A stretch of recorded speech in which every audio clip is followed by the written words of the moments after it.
All right, guys, we're sitting here in the shop today, just wrapped up the All-American, a whole week of guiding. It's actually the second week in June. And I've been getting a lot of questions the past 2 weeks from the All-American. As you all know, we were catching them on Zoom Super Fluke, a 5-inch, and asking how do we rig our flukes, how am I rigging my fluke, and how are we working it. So I figured I'm sitting here in the shop getting stuff ready, getting all the setup spooled up and tied up for next week guide, and I'd go over it. So one of the biggest things I have learned is you got two hooks a lot of people use. You got your offset shank and you got your round bend. For the 5-inch, always want to run the offset. And the reasoning to that is if you look here, when I got this fluke rigged straight up and down, it is perfect.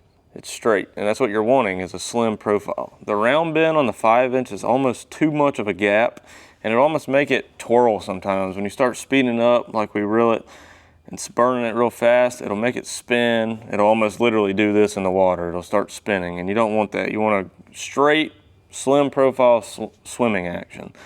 The only time that I will run the round bend, though, is on the 6-inch, and you don't throw it too much. We threw it a lot at Murray. The 6-inch is the deal on the bigger herring lakes, but for that, I'll run the 5/0 round bend hook, and that's the only exception to running it is because it's the 6-inch fluke, and as you can tell, if I hold them up side by side, you have a way larger profile, and that offset shank is almost too small for the 6-inch. So that's how I'm rigging it, and I'm just running on 10-pound braid to an 8-pound fluorocarbon leader. This is actually Tatsu, and that's what I'm running it on.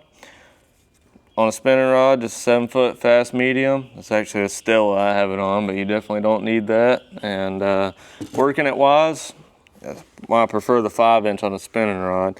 Bomb it out. If you're hitting schools of fish, you want to stay as far away. Maybe if you're live scoping, you want to stay anywhere from 100 to 120 foot away.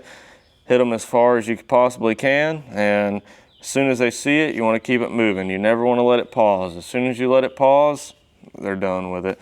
It's not like the traditional way of working a fluke where everybody would just twitch, you know, and let it sit for a minute. That's not the way to do it anymore. You want to keep it swimming the whole time. And whether it be like 3 seconds, burn it, pause for a half a second, burn it, pause for a half a second. You never want to let it sit so long where it sinks. You want it just almost to float right there for just a hair, and you want to keep it moving. Or you can also work it, you pull the rod, burn up your slack, pull the rod, burn up your slack, pull the rod, and just stuff like that. So you want to keep it moving. But yeah, and on the 6-inch, I'll throw this in here too. I throw it on a bait caster with like 16-pound fluorocarbon because you can really pin them on this one. And same way, I actually like to swim it. You can throw it, get it right on the surface, and just keep it rolling the whole time.